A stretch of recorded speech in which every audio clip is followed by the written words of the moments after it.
అందరికీ మన ప్రభువును రక్షకుడైన యేసుక్రీస్తు వారి పేరిట మరొకసారి ప్రత్యేకమైన వందనాలండి. కొద్ది నిమిషాలు దేవుని యొక్క వాక్యాన్ని ధ్యానిద్దాం.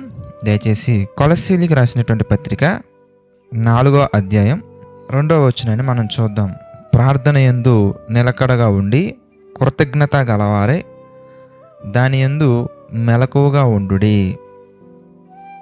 ప్రియులారా, దేవుని యొక్క వాక్యం మనతో ఒక విషయాన్ని స్పష్టంగా తెలియజేస్తూ ఉంది. ఏంటంటే ప్రార్థన యందు నిలకడగా ఉండాలి. నిలకడగా ఉండడం అంటే దాని అర్థం మనం ఆలోచించగలగాలి. ఎందుకంటే బైబిల్లో రాయబడినటువంటి ప్రతి విషయాన్ని కూడా మనం ఎలా ధ్యానించాలి అనే విషయాన్ని ప్రభు యొక్క మహాకృపను బట్టి బైబిల్ ఎలా చదవాలి అనే ఒక వీడియోలో చాలా చక్కగా పొందుపరచడం జరిగింది. కనుక ప్రతి ఒక్కరు కూడా ఆ వీడియోని చూడవలసిందిగా ప్రభు పేట మనం చేసుకుంటున్నాను. కనుక ప్రియులారా, మనం జాగ్రత్తగా ఆలోచించినట్లయితే ప్రార్థన యందు నిలకడగా ఉండి అనగా విసుగు చెందకుండా మనం ప్రార్థనలో ఎప్పుడు కూడా ఉండాలి అని దాని అర్థం. అనగా మాట మీద నిలబడండి అంటే ఎలా నిలబడతారు? అదేమన్నా స్టూలా అని ప్రశ్నించడం కాదు.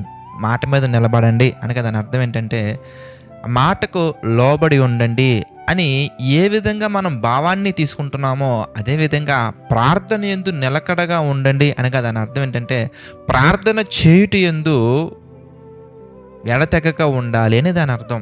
అదే మాట మనం అపోస్తుల కార్యాల్లో మనం గమనించినట్లయితే 2వ అధ్యాయంలో ఇక్కడ మరొక సందర్భం కనబడుతుంది. ప్రార్థన యందు మాత్రమే కాదు my dear brothers and sisters, ప్రభువులోకి వచ్చినటువంటి వారందరము కూడా యేసుక్రీస్తు వారిని సొంత రక్షకునిగా అంగీకరించిన మనందరం కూడా ఎలా ఉండాలి అంటే అపోస్తుల కార్యాలు 2వ అధ్యాయం మనం గమనించినట్లయితే 41వ వచనం చూద్దాం. కాబట్టి అతని వాక్యమును అంగీకరించిన వారు బాప్తిస్మము పొందిరి. ఆ దినమందు ఇంచుమించు 3,000 మంది చేర్చబడిరి. 42వ వచనం మనం జాగ్రత్తగా ధ్యానించినట్లయితే వీరు అపోస్తుల బోధ యందును సహవాసమందును రొట్టె విరుచుట యందును ఎడతెగక ఉండిరి. మీరు చూడండి, చాలా చక్కగా 4 విషయాల్లో వీరు ఎడతెగక ఉన్నారు. ఏంటి ఆ విషయాలు అని మనం గమనించినట్లయితే కనుక అపోస్తుల బోధ యందును సహవాసమందును రొట్టె విరుచుట యందును ప్రార్థన చేయుట యందును ఈ 4 విషయాలలో వీళ్ళు ఎడతెగక ఉన్నారు.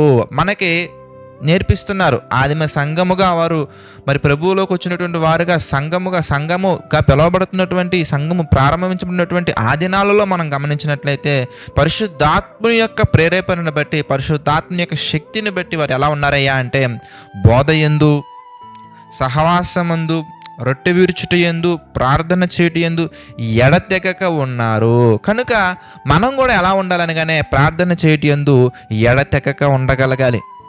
అయితే ఈ ప్రార్థన ఎలా చేయాలి అనడానికి ఒక 2 లేదా 3 ముఖ్యమైన విషయాలను నేను ఈరోజు మీతో పంచుకోవాలని ఆశ కలిగి ఉన్నాను. అందులో ఒకటి ఏంటంటే మన ప్రార్థన ఎప్పుడూ కూడా ఎలా ఉండాలి అంటే ఆసక్తితో కూడినటువంటిదై ఉండాలి. అనగా మన ప్రార్థన చేయుట కొరకు మనం దేవుని యొక్క సన్నిధిలో మనం సిద్ధపడినప్పుడు లేదా మనం ఎక్కడైతే రహస్యముగా మన తండ్రితో మనం మాట్లాడుకోవాలని మనం నిర్ణయం తీసుకున్నప్పుడు మన తండ్రితో మన పరలోకపు తండ్రితో మనం మాట్లాడుకునేటప్పుడు మనం ఎలా ఉండాలనగానే ఆసక్తితో కూడినటువంటి ప్రార్థన అయి ఉండాలి. అనగా ఆసక్తిని ఎందుకు ప్రస్తావించడం జరిగిందంటే నిన్న చేసాము, మొన్న చేసాము, ఇంతకు ముందు చేసాము, అంతకు ముందు కూడా చేసాము, లేదా ఒక నెల నుంచి చేస్తూనే ఉన్నాను, ఏది నాలో లేదంటే నా యొక్క లైఫ్లో మార్పు రాలేదేంటి, ఏది నా లైఫ్లో ఇంకా ఏంటి చేంజ్ రాలేదేంటి అని మనం రిజల్ట్ మీద శ్రద్ధతో కాకుండా దేవుని యెడల శ్రద్ధ కలిగి భయభక్తులు కలిగి మనం ప్రార్థన చేయగలగాలి. అంటే ప్రభు యొక్క వాక్యం మనతో సెలవిస్తున్నటువంటి విషయం ఏంటంటే my dear brothers and sisters, ఆసక్తితో కనుక మనం ప్రార్థించినట్లయితే కనుక ఎన్నో అద్భుతాలు మన జీవితంలో మనం చూడొచ్చు. యాకోబు గారు రాసిన పత్రికలో ఒక సందర్భాన్ని కనుక మనం ఈ యొక్క సందర్భంలో మనం జ్ఞాపకం చేసుకున్నట్లయితే కనుక యాకోబు గారు రాసినటువంటి పత్రిక మనం గమనించినట్లయితే మరి చివరి అధ్యాయం 17వ వచనం మనం చూద్దాం. ప్రియులారా, ఏలియా మన వంటి స్వభావము గల మనుష్యుడే. ఏలియా మన వంటి స్వభావం గల మనుషుడే. అయితే ఆయన ఏం చేశాడు ఎందుకంటే, అతడు ఆసక్తితో ప్రార్థన చేయగా 3.5 సంవత్సరముల వరకు భూమి మీద వర్షింపలేదు.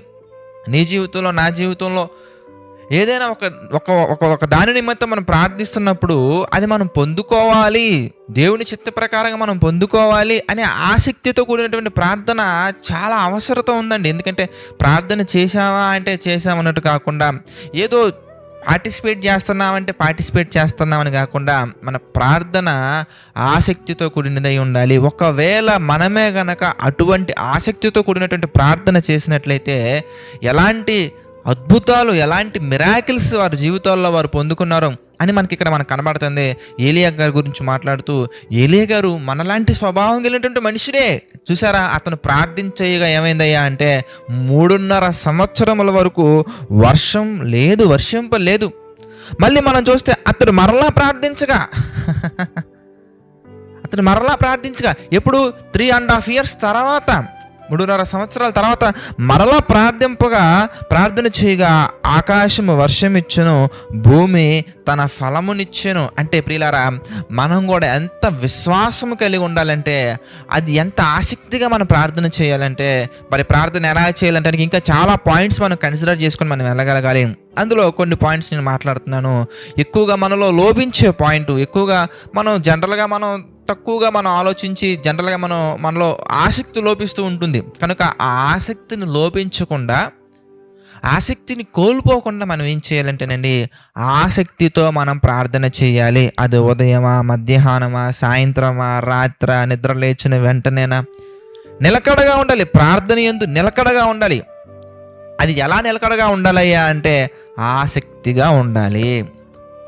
మనకి ఇష్టమైనటువంటి చికెన్ బిర్యానీ మనం ఒక 2 నెలల తర్వాత, 3 నెలల తర్వాత తినడానికి మనం ముందు వచ్చింది అనుకోండి, ఎలా కూర్చుంటారండి? చాలా ఆసక్తిగా కూర్చుంటారండి. చాలా అంటే చాలా ఇంట్రెస్ట్గా కూర్చుంటారు. చిన్నపిల్లలు కూడా చూడండి, వారికి ఇష్టమైనటువంటి ఫుడ్ మనం పెట్టామనుకోండి, ఎవరు చెప్పరు చేతులు కడుక్కోమని, వాళ్ళు వెళ్ళి చేతులు కడుక్కొని వచ్చేస్తారండి. ఎవరు చెప్పరు శ్రద్ధగా కూర్చోవాలని, ఒక శ్రద్ధగా కూర్చుంటారండి. ఎవరు చెప్పరు అది మీద పడకుండా, కింద పడేయకుండా తినాలి అని, కానీ శ్రద్ధగా కూర్చుంటారండి. ఎందుకంటే అది వారికి ఇష్టమైనటువంటి ఫుడ్ కనుక. అలాగే కొంతమంది బ్రదర్స్కి కానీ, సిస్టర్స్ కానీ కొన్ని ఇష్టపడతా ఉంటారండి. ఈవెన్ చేపల కూర తినేటప్పుడు చూడండి, చాలామంది ఎలా పడతలేదు అంటారండి. ఫిష్ కర్రీ తీసుకుంటున్నప్పుడు అలా తీసుకుంటారండి. వారు ఎలా పడితే అలా తీసుకుంటారు, లేదు ఎలా పడితే అలా తీసుకుంటే ముళ్ళు గుచ్చుకుంటాయి. కనుక చాలా ఆసక్తితోటి కొన్ని సందర్భాలు నాకు అనిపిస్తూ ఉంటుందండి. చేపల కూర ఎవరైనా తీసుకుంటున్నప్పుడు మనం వాళ్ళని గమనించామనుకోండి, వాళ్ళలో కొంతమంది సైంటిస్టులు మనకు కనబడుతూ ఉంటారండి. చాలా చక్కగా ఇటు చూడరు, చక్కగా ఆ చేప పీస్ వైపు చూస్తూ ఉంటారు, రైస్ వైపు చూస్తూ ఉంటారు, పులుసు వైపు చూస్తూ ఉంటారు, ఇంక వేరేది పట్టించుకోరండి. ఇంట్రెస్ట్ అంటే ఏంటి? ముళ్ళు గుచ్చుకోకూడదు, చేప కూర మొత్తం అయిపోవాలి. It's called interest. అలాగా ఏదైనా ఒక ఇష్టం వచ్చినటువంటి పని చేసేటప్పుడు వాళ్ళు ఎలా ఉంటారంటే, చక్కగా హ్యాండ్ వాష్ చేసుకోవడం, చక్కగా కూర్చోవడం, చక్కగా ఫ్యాన్ ఆన్ చేసుకోవడం, చక్కగా అంటే ఏంటి, ఎందుకంటే ఒక ఆసక్తిగా, అంటే ఇష్టమైన పని మనం చేస్తున్నప్పుడు ఎంత ఆసక్తితో చూపిస్తామో అంతే ఆసక్తి ప్రార్థన మీద కాదు, అంతకంటే ఎక్కువ ఆసక్తితో కూడా ఉండాలి. ఎందుకంటే శరీర సంబంధమైన విషయాలు మనం ఆసక్తి కలిగి చేస్తున్నప్పుడు ఆత్మ సంబంధమైన దీవెనలు పొందుకోవడానికి ఒక గ్రేట్ ప్లాట్ఫామ్, పరలోకపు తండ్రితో మాట్లాడుకోవడానికి ఒక మంచి అవకాశం. దీంట్లో రీఛార్జ్ బ్యాలెన్స్లు, లేదంటే ఇంటర్నెట్ డిస్కనెక్ట్ అవ్వటం లాంటివి ఏమి ఉండవండి. పరలోకమందున్న మా తండ్రి అని నువ్వు అనిన వెంటనే అని అంటున్నారు, చెవియొగ్గి నీ ప్రార్థన ఆలకించుటకు, చెవియొగ్గి నీ మొర ఆలకించుటకు, నీకు ఉత్తరం ఇవ్వటానికి, ప్రత్యుత్తరం ఇవ్వటానికైనా సిద్ధముగా ఉన్నప్పుడు దెన్ మన ప్రేయర్ ఎలా ఉంటుంది? ఆసక్తితో కూడినదై ఉండాలి. రెండోది మనం గమనించినట్లయితే, my dear brothers and sisters, కొలస్సీలకు రాసినటువంటి పత్రికలోనే 4వ అధ్యాయం మనం గమనించినట్లయితే, 4వ అధ్యాయం 2వ వచనం మనం చూద్దాం. ప్రార్థన యందు నిలకడగా ఉండి కృతజ్ఞత కలవారై దాని యందు మెలకువగా ఉండుడి. అంటే మన ప్రార్థనలో కృతజ్ఞతాస్తుతులు కూడా మనం చెల్లించగలగాలి. ఎప్పుడు ఒక పచారీ షాప్లో లిస్ట్ చెప్పినట్టుగా నాకు అది కావాలి, ఇది కావాలి, ఇది కావాలి, అది కావాలి, అది కావాలి, ఇది కావాలి, ఇది కావాలి, అది కావాలి, అది కావాలి, ఇది కావాలి అని చెప్పేసి ఒక ఒక డిమాండ్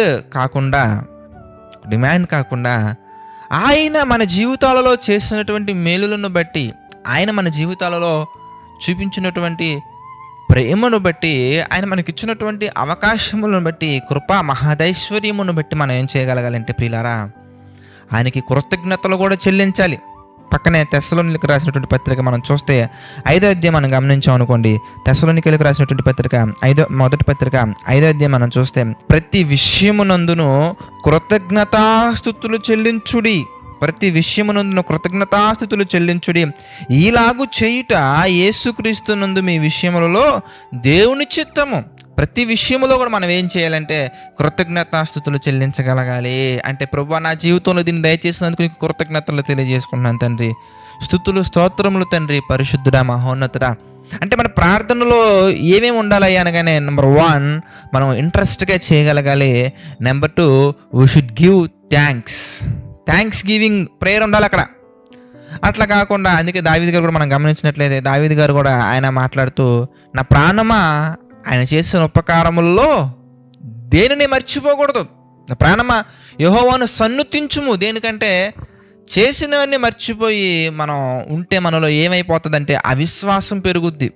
దేవుడు మన జీవితాలలో చేసినటువంటి మేలులు ఎప్పుడైతే మనం మర్చిపోతామో అప్పుడు మన హృదయం మలినంగా మారిపోతుంది. అలా మారకుండా ఉండాలంటే మన జీవితాలలో దేవుడు చేసిన ప్రతి మేలుని, ప్రతి ఉపకారాన్ని, ఆయన మనకు అందించిన ప్రతి ధన్యతను మనం జ్ఞాపకం చేసుకుంటూ ఆయనకు కృతజ్ఞతాస్తుతులు చెల్లించుకుంటూ పరవశించిపోయి మనం ప్రార్థన చేయగలగాలి. అంతేగాని మొక్కుబడిగా ఏదో ఒక స్క్రిప్ట్ రాసుకున్నట్టుగా మనం రాసుకొని ఏదో కొన్ని పాయింట్స్ మనం కన్వే చేయాలన్నట్టుగా మనం కన్వే చేసి ఇంట్రెస్ట్ లేకుండా చిరాకుగా ఉండకూడదు. కొంతమంది చెల్లెమ్మలు కానీ తమ్ముళ్ళు కానీ యవ్వన కాలంలో కొంతమంది ఎలా ఉంటారంటే, పేరెంట్స్ ప్రార్థన చేద్దాం రండి నేను నిద్ర లేపుతున్నప్పుడు కానీ, లేదంటే పేరెంట్స్ ప్రార్థనలో పార్టిసిపేట్ చేయించే టైంలో ఎలా ఉంటారంటేనండి, చాలా ఇరిటేట్గా, ఏంటి ఈరోజు కూడా ప్రార్థన చేయాలా, ఏంటి ఇక్కడ కూడా అన్నట్టుగా ఉంటారండి. But that is not the correct thing. నీ లైఫ్ బాగుపడాలంటే, నీ లైఫ్ ఒక ఉన్నతమైన స్థాయికి చేరుకోవాలంటే, నీ జీవితం ఒక మహోన్నతమైన స్థితికి చేరుకోవాలంటే ప్రార్థన చాలా ఇంపార్టెంట్. దేవుడు ప్రార్థన చేయడానికి ఎన్నో అవకాశాలు ఇస్తూ ఉంటారు. పేరెంట్స్ ద్వారా కానీ, ఫ్రెండ్స్ ద్వారా కానీ, సేవకుల ద్వారా కానీ, స్నేహితుల ద్వారా కానీ. ఆత్మీయంగా బలపడటానికి ఆత్మీయులను పంపించి ఆయన మిమ్మల్ని ఎంతగానో దేవునిలో బలపరచడానికి ఎన్నో అవకాశాలు ఇస్తున్నప్పుడు మనం ఏం చేయాలంటే అవకాశాలని వినియోగించుకోవాలి, సద్వినియోగం చేసుకోవాలి. అంతేగాని చిరాకు పడకూడదు, అంతేగాని చేసిన మేలులను మనం మర్చిపోకూడదు. అందుకే కొంతమంది చూడండి, బహుశా కొంతమంది జీవితాలలో ఇంకా మేలులు జరగకపోవడానికి గతంలో మీరు చేసినటువంటి ఇవన్నీ కూడా ఏమైనా ఎఫెక్ట్ అవుతున్నాయేమో. ఒకసారి వాటి నిమిత్తం కూడా మీ యొక్క అనుదిన ప్రార్థనలలో ప్రభు యొక్క సన్నిధిలో ఒప్పుకోండి. ఎందుకంటే అతిక్రమములను దాచిపెట్టువాడు వర్ధిల్లడు. వాటిని ఒప్పుకోవాలి, విడిచిపెట్టగలగాలి. కనుక మన జీవితంలో అతిక్రమములను ఒప్పుకొని విడిచిపెట్టువారుగా మన ప్రార్థన ఉండాలి. తర్వాత మనం ఏం చేయాలంటే కృతజ్ఞతాస్తుతులు చెల్లించుకుంటూ మన ప్రార్థన ఉండాలి. తర్వాత ఆసక్తితో కూడినదే మన ప్రార్థన ఉండాలి. కనుక ఈ 3 విషయాలను దృష్టిలో ఉంచుకొని ప్రతి సందర్భాన్ని కూడా అది దేవుని చిత్తమైనదా కాదని ఆలోచిస్తూ, పరిశీలిస్తూ చక్కగా ఆయన చిత్త ప్రకారంగా ప్రార్థించినట్లయితే కనుక ప్రభు మనకి ఎన్నో ఎన్నో ఎన్నో మేలులు, ఊహించిన దానికంటే కూడా అధికమైన మేలులు మనకు దయచేయడానికి ఆయన ఎప్పుడు కూడా సిద్ధంగా ఉన్నారు. ఎందుకంటే ఆయన మన పరలోకపు తండ్రి, మనం ఆయన పిల్లలం కనుక. ప్రార్థన చేసుకుందాం. దయచేసి ప్రతి ఒక్కరు తలలో వంచండి, ప్రార్థనలో ఏకీభవించండి. ప్రార్థన. సకల ఆశీర్వాదములకు కారణభూతులైన తండ్రి, అనేకమైన విషయాలను ప్రభువా మా జీవితాల్లో మీరు చేస్తూ జరిగిస్తున్నందుకు కృతజ్ఞతాస్తుతులు చెల్లించుకుంటున్నాం తండ్రి. ప్రభువా, ఈ ఉదయకాల సమయంలో మా తండ్రి మీతో మాట్లాడడానికి ప్రభా, మేమందరం కలిసి తండ్రి ప్రార్థన చేయడానికి మీరు ఇచ్చినటువంటి అవకాశంలో బట్టి కృతజ్ఞతాస్తుతులు చెల్లించుకుంటున్నాం తండ్రి. మమ్మల్ని దీవించండి, ఆశీర్వదించండి ప్రభా. తండ్రి, ఆర్థిక, ఆరోగ్య, మానసిక సమస్యల్లో కృంగిన ప్రతి ఒక్కరి నిమిత్తం ప్రార్థిస్తున్నాను తండ్రి. ప్రతి ఒక్కరిని మీరు జ్ఞాపకం చేసుకోండి. ప్రతి ఒక్కరి పట్ల మీ కృప చూపించండి, నడిపించండి, సహాయం చేయండి తండ్రి. ప్రభా, కృంగిన వారి హృదయాలను మాత్రం లేవనెత్తండి, బలపరచండి ప్రభా. ఈ పరిచర్య వేగంగా తండ్రి అనేక మందిలో చేరుకోవడానికి తండ్రి, అనేక మంది విషయాలు అందించడానికి మరి ఆర్థికంగా సహకారులకు నిలబడుతున్న ప్రతి ఒక్కరి నిమిత్తం ప్రార్థిస్తున్నాను తండ్రి. ప్రతి ఒక్కరిని మీరు జ్ఞాపకం చేసుకుని ప్రతి ఒక్కరి పట్ల మీ కృప చూపించండి, నడిపించండి తండ్రి. అదేవిధంగా తండ్రి, ఎవరైతే ప్రభా ఈ పరిచర్య నిమిత్తం అనుదినం తండ్రి ప్రార్థిస్తున్నారు ప్రభా, వారిని బట్టి కూడా ప్రార్థిస్తున్నా తండ్రి. వారిని దీవించండి, ఆశీర్వదించండి ప్రభా. నమ్మకంగా యథార్థంగా మీకు పరిచర్య చేస్తున్న, సేవ చేస్తున్న వారిని జ్ఞాపకం చేసుకుని తండ్రి, వారి కుటుంబాలను, వారి పరిచర్యను మా తండ్రి దీవించండి, ఆశీర్వదించండి ప్రభా. అదేవిధంగా తండ్రి, సంపూర్ణ సేవకు వచ్చిన చెల్లెముల నిమిత్తం, తమ్ముల నిమిత్తం ప్రార్థిస్తున్నాను తండ్రి. మీరు దీవించండి, ఆశీర్వదించండి, బలపరచండి ప్రభా.